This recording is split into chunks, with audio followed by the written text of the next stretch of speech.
नमस्कार दोस्तों, आपके अपने कांवत क्लासेज 2.0 चैनल पर हार्दिक स्वागत है। साथियों, आज हम आपके लिए हिंदी के 30 महत्वपूर्ण प्रश्न लेकर आए हैं जो रीट भर्ती परीक्षा 2025 में आयोजित होने वाली 27 फरवरी को तुम्हारा पेपर है, उसके लिए काफ़ी महत्वपूर्ण क्लास है। और जो साथी हमारे साथ पहली बार जुड़ा है, मैं उनको बता दूं, माध्यमिक शिक्षा बोर्ड ने अब तक 2011 से लेकर 2022 तक जितने भी रीट भर्ती पेपर करवाए हैं साथियों, उन सभी पेपर को प्रीवियस पेपरों को हम आपके लिए टेस्ट सीरीज के रूप में लेकर आ रहे हैं और व्याख्यात्मक इनका एनालिसिस करवा रहे हैं। तो साथियों, आपके लिए काफ़ी महत्वपूर्ण होने वाले हैं। तो जो साथी पहली बार जुड़ा है तो चैनल को ज्वाइन कर लेना, और वीडियो आपको अच्छी लगे तो वीडियो को लाइक कर देना और दोस्तों के साथ में शेयर कर देना। साथियों, माध्यमिक शिक्षा बोर्ड द्वारा किस तरह के प्रश्न पूछे जाते हैं, इन सभी पर हम व्याख्यात्मक रूप से एनालिसिस करेंगे। और साथियों, ये L1 और L2 दोनों लेवलों के लिए काफ़ी महत्वपूर्ण है, क्योंकि दोनों लेवलों में 30% हिंदी के पूछे जाते हैं। तो किस तरह के प्रश्न पूछे गए हैं और किस तरह के पेपर में प्रश्न देखने को मिल सकते हैं, इन सभी पर चर्चा करते हैं। तो पहला जो प्रश्न पूछा गया वो है, निम्न में से मुहावरा नहीं है। तो जो नहीं है वो बताना है, मुहावरा कौन सा नहीं है। अंग लगना, अंगारे उगलना, अंत भला तो सब भला, अंग अंग फड़कना। तो इसमें मुहावरा कौन सा नहीं है साथियों? इसका जो सही उत्तर है वो है अंत भला तो सब भला। अंत भला तो सब भला, ये साथियों एक लोकोक्ति है। बाकी सब अंग लगना है, अंगारा उगलना है, अंग अंग फड़कना है, ये सभी क्या है, मुहावरे हैं। तो साथियों, यहाँ पर आपको 4 ऑप्शन दिखाई दे रहे हैं जो रीट भर्ती परीक्षा 2025 में आयोजित होने वाली है। वहाँ पर आपको 4 नहीं 5 ऑप्शन दिखाई देंगे, ठीक है। और उसमें एक शर्त रखी गई है, अगर आपने 10% छोड़ दिए, वहाँ पर अटेम्प्ट ही नहीं किए, तो साथियों आपकी कॉफ़ी जांच नहीं होगी। ये आपको पता होना चाहिए। ये काफ़ी महत्वपूर्ण बातें हैं जो आपको याद रखनी है पेपर करते समय। तो अगला जो प्रश्न पूछा गया है दोस्तों वो है, दुष्ट लड़के उधम मचाते हैं। वाक्यांश में उद्देश्य का विस्तार है। लड़के, दुष्ट, उधम या मचाते हैं। तो साथियों, वाक्य में उद्देश्य का विस्तार पूछा गया है। 62वां जो प्रश्न है साथियों, इसका जो सही उत्तर है वो है दुष्ट। ठीक है, दुष्ट की बात चल रही है। दुष्ट इसका क्या है, विस्तार है उद्देश्य का।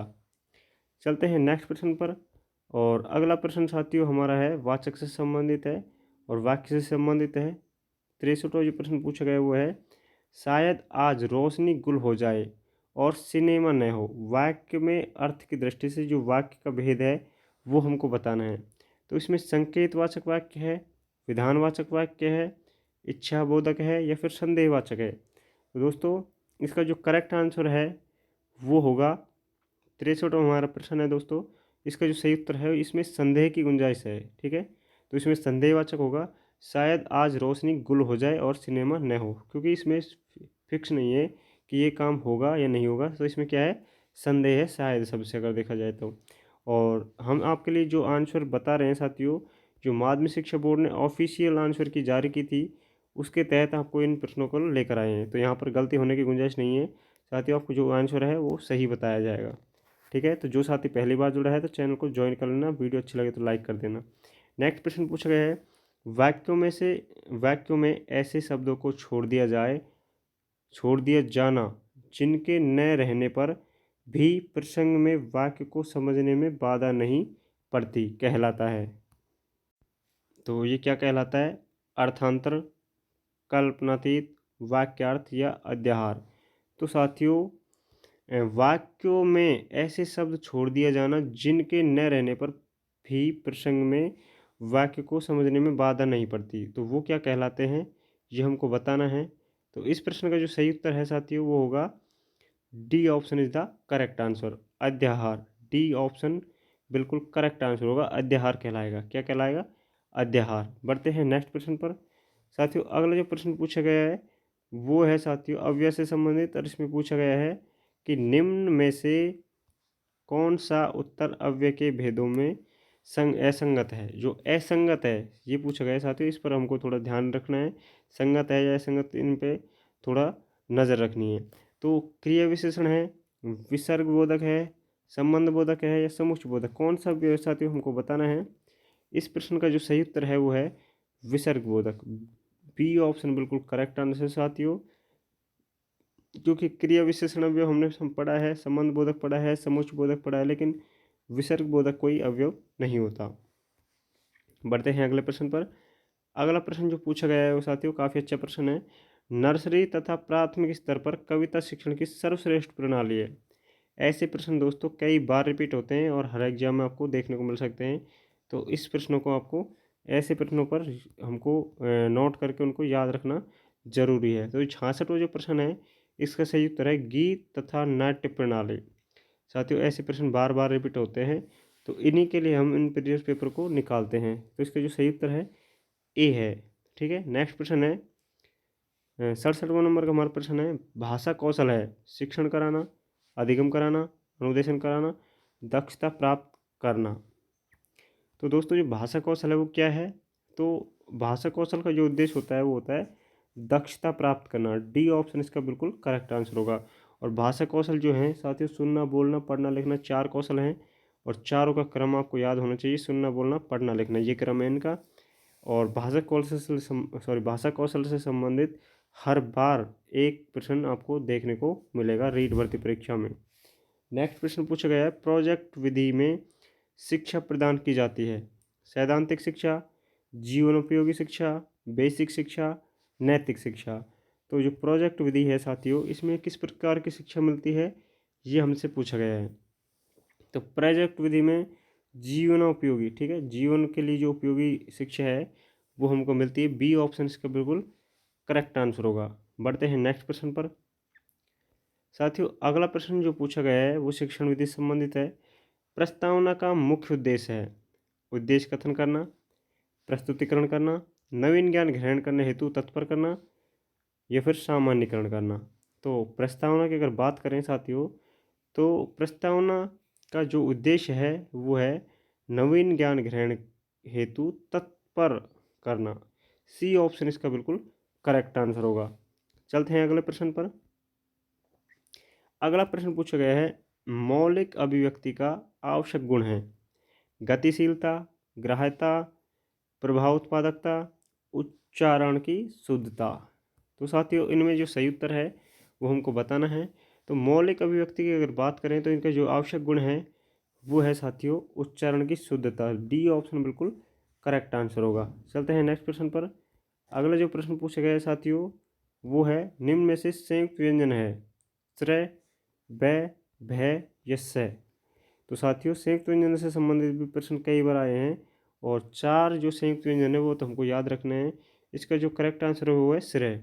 ठीक है, एक तो है छः क्षत्रिय, एक है साथियों त्रय त्रिशूल, ठीक है, और एक है ज्ञ। ये 4 हो गए। एक तो हमारा जो आंसर है ये, और साथियों 3 ये हैं। ये संयुक्त व्यंजन है और ये कई बार एग्जाम पूछे जाते हैं साथियों संयुक्त व्यंजन कौन है। इनमें से 4 में से एक आपको ऑप्शन दे देगा, बाकी जो व्यंजन है वो आपको वहाँ पर दिखाई देंगे। तो ऐसे प्रश्न भी वहाँ आपको देखने को मिल सकते हैं रीट भर्ती परीक्षा 2025 में।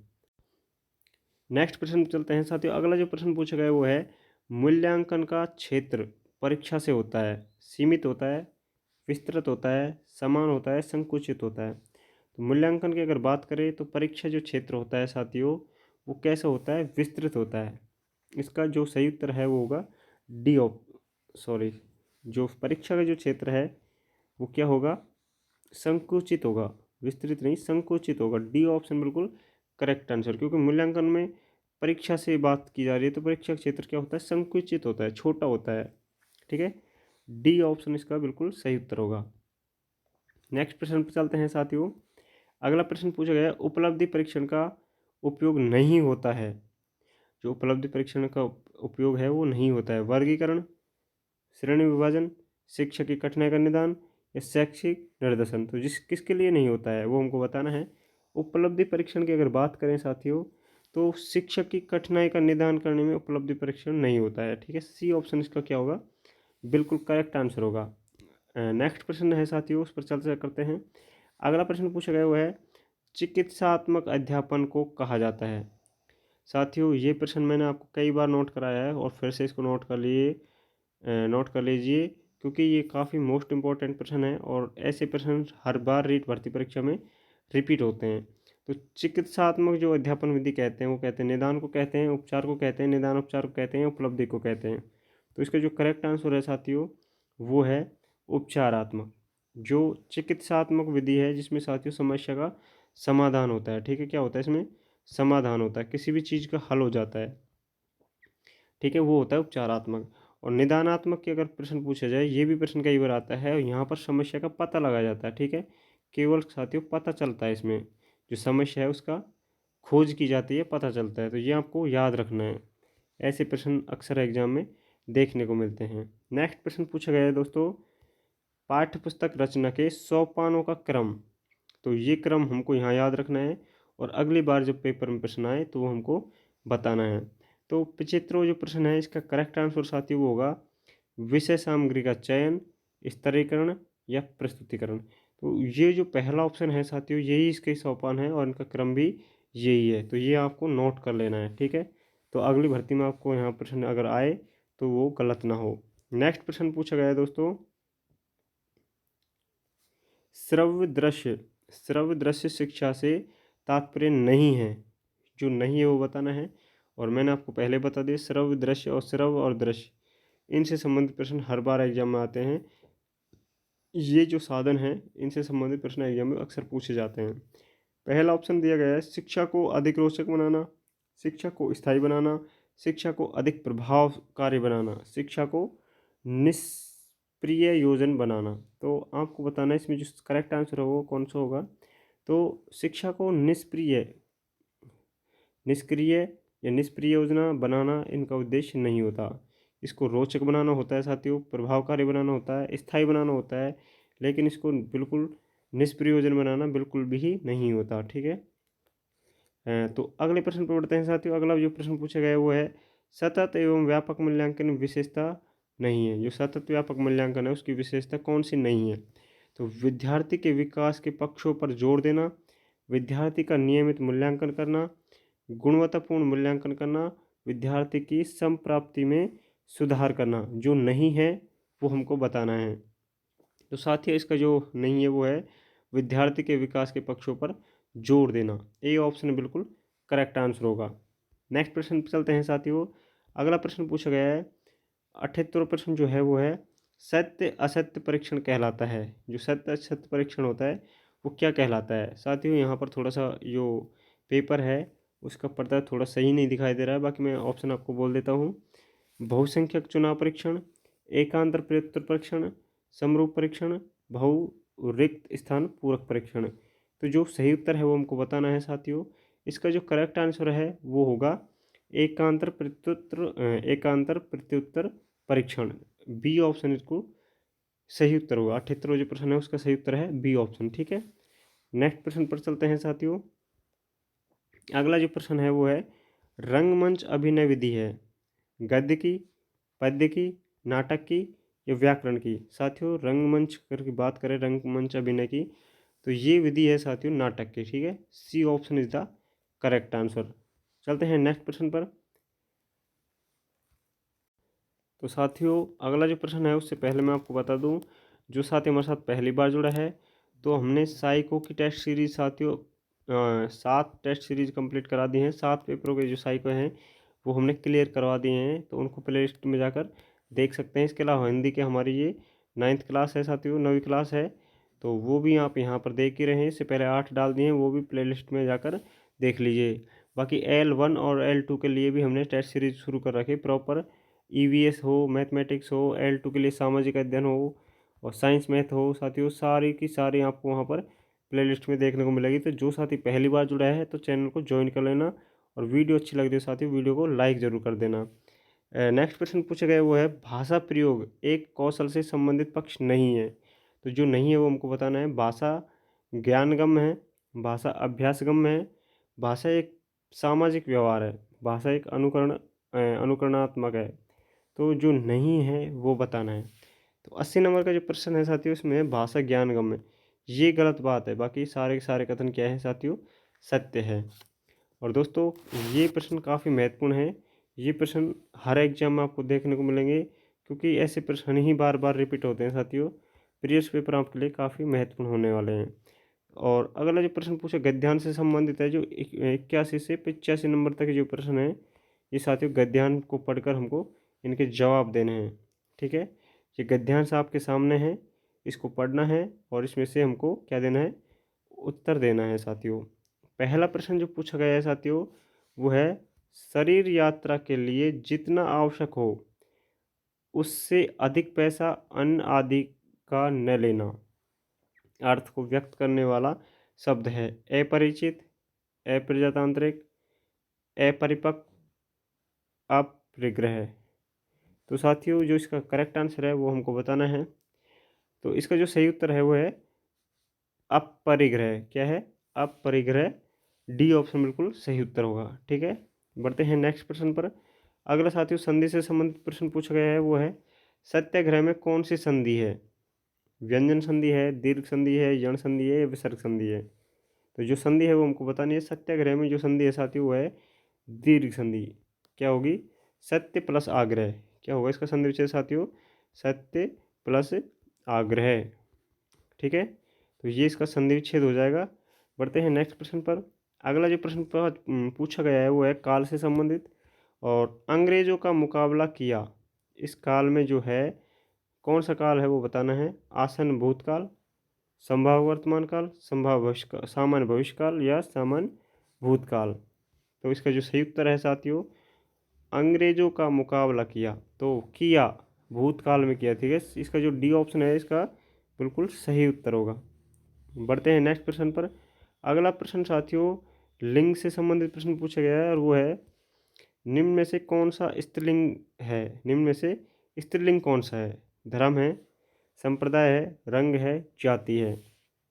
तो जो स्त्रीलिंग है वो हमको बताना है कि कौन सा स्त्रीलिंग शब्द है। तो 84 नंबर का जो प्रश्न है साथियों उसका करेक्ट आंसर होगा जाति। जाति जो शब्द है वो क्या है? स्त्रीलिंग शब्द है। ठीक है, तो डी ऑप्शन बिल्कुल करेक्ट आंसर होगा। बढ़ते हैं नेक्स्ट प्रश्न पर। अगला 85 नंबर का जो प्रश्न पूछा गया साथियों वो है ए उपसर्ग। जो ए उपसर्ग है किस शब्द में है वो बताना है। आचरण में है, अंतर्राष्ट्रीय में है, अहिंसा में है, अनुसार में है। तो साथियों इसका जो सही उत्तर है वो होगा अहिंसा। ए में से सॉरी हिंसा में से ए हटा देंगे तो वो हो जाएगा हिंसा। ठीक है, अहिंसा प्लस हिंसा। तो हिंसा में ए जुड़ा हुआ है। क्या जुड़ा हुआ है? ए उपसर्ग जुड़ा हुआ है। तो उपसर्ग से संबंधित प्रश्न आपको देखने को मिलते हैं। तो साथियों यहाँ तक जो प्रश्न है ये आपके लिए L1 और L2 दोनों के लिए महत्वपूर्ण प्रश्न थे और काफ़ी इम्पोर्टेंट प्रश्न थे। और ये हम जो पाठ कराए हैं साथियों भाषा सेकंड में जो सेकंड लैंग्वेज होती है उसका करवा रहे हैं। तो सेकंड भाषा में पद्यांश पूछा जाता है। अगर आप भाषा फर्स्ट हिंदी लेते हो, फर्स्ट हिंदी भाषा में साथियों पद्यांश से संबंधित प्रश्न नहीं आते। तो ये भाषा सेकंड है जो 61 नंबर से लेकर 90 नंबर तक ये प्रश्न आते हैं। और नॉर्मल अगर आप फर्स्ट भाषा हिंदी लेते हैं तो वहाँ 31 से 60 नंबर तक हिंदी भाषा आपको देखने को मिलती है। बाकी आप सेकंड भाषा चाहे संस्कृत ले लो, इंग्लिश ले लो, या फिर अगर आप अपने फर्स्ट भाषा हिंदी नहीं ली है तो सेकंड में आप हिंदी लेते हो तो वहाँ पर ऐसे प्रश्न पूछे जाते हैं पद्यांश से संबंधित। ठीक है, और अगला जो प्रश्न है वो पद्यांश दिया गया है और पद्यांश में से आपको उत्तर बताने हैं। तो साथियों इस पद्यांश में से हम आपको जो आंसर है वो डायरेक्ट बताएंगे। ठीक है, यहाँ पर आपको आंसर ही बताएंगे हम। और साथियों वीडियो कैसी लगी तो वीडियो को कमेंट करके ज़रूर बताना आपको हमारी जो क्लास है वो कैसी लगी। और अन्य क्लास भी देखें साथियों, अगर वो आपको अच्छी लगे तो उनको लाइक भी करना और अपने दोस्तों के साथ शेयर करना। और जो साथी पहली बार जुड़ा है तो हमारे चैनल को ज्वाइन कर लेना आपको क्लास अच्छी लगी हो तो। और बेल आइकन को प्रेस करना ना भूलें क्योंकि हम तब भी क्लास लेकर आते हैं तो नोटिफिकेशन जाता है। अगर आप बेल आइकन प्रेस नहीं करेंगे सब्सक्राइब करने के बाद में तो नोटिफिकेशन आप तक नहीं पहुंचेगा। साथियों इस प्रश्न जो 86 नंबर का प्रश्न है इसका जो करेक्ट आंसर है वो है सी ऑप्शन इसका बिल्कुल सही उत्तर होगा। नेक्स्ट जो 87 नंबर का प्रश्न है हमारा उसका जो सही आंसर है वो आपको मैं बता दूं साथियों इसका जो ओज गुण है ये बिल्कुल करेक्ट आंसर होगा क्योंकि वाक्यांश में इसमें गुण पूछा गया है तो ओज गुण होगा। ठीक है, नेक्स्ट जो 88वां प्रश्न पूछा गया हुआ है कवि गौरवगान क्यों कर रहा है? तो इसमें हम गद्यांश पद्यांश को पढ़ेंगे तो पढ़ने के बाद में पता चलता है कि इसका जो सही उत्तर है वो होगा ए ऑप्शन। ठीक है, शत्रु की हिम्मत को तोड़ने हेतु। नेक्स्ट जो प्रश्न है साथियों वो क्या काव्यांश से संबंधित पूछा गया है। इसमें अंतिम दो पंक्ति है जो कौन सा भाव प्रकट करती है। तो यहाँ पर जो भाव प्रकट हो रहा है साथियों वो हो रहा है बहादुरी का। क्या हो रहा है? बी ऑप्शन बिल्कुल करेक्ट आंसर होगा। और नेक्स्ट जो प्रश्न है अंतिम हमारा इसमें कवि के दिल में किस प्रकार के स्वर्णिम अरमान लिए हैं? तो जो अरमान लिए हैं वो क्या है? मरने और मिटने का अरमान है। तो डी ऑप्शन बिल्कुल करेक्ट आंसर होगा। तो ये हमारे टोटल 30% कंप्लीट हुए, ठीक है, हिंदी भाषा के। और इसके बाद में हम साथियों आपके लिए साइकोलॉजी के 30 महत्वपूर्ण प्रश्न लेकर आ रहे हैं। तो हमारे साथ जो साथी जुड़ना चाहता है तो चैनल को ज्वाइन कर लेना, और वीडियो अच्छी लगे तो वीडियो को लाइक करना, और दोस्तों कमेंट करना मत भूलना। कमेंट करके ज़रूर जाना आपको फिर क्लास कैसी लगी। तो मिलते हैं नेक्स्ट वीडियो में। धन्यवाद।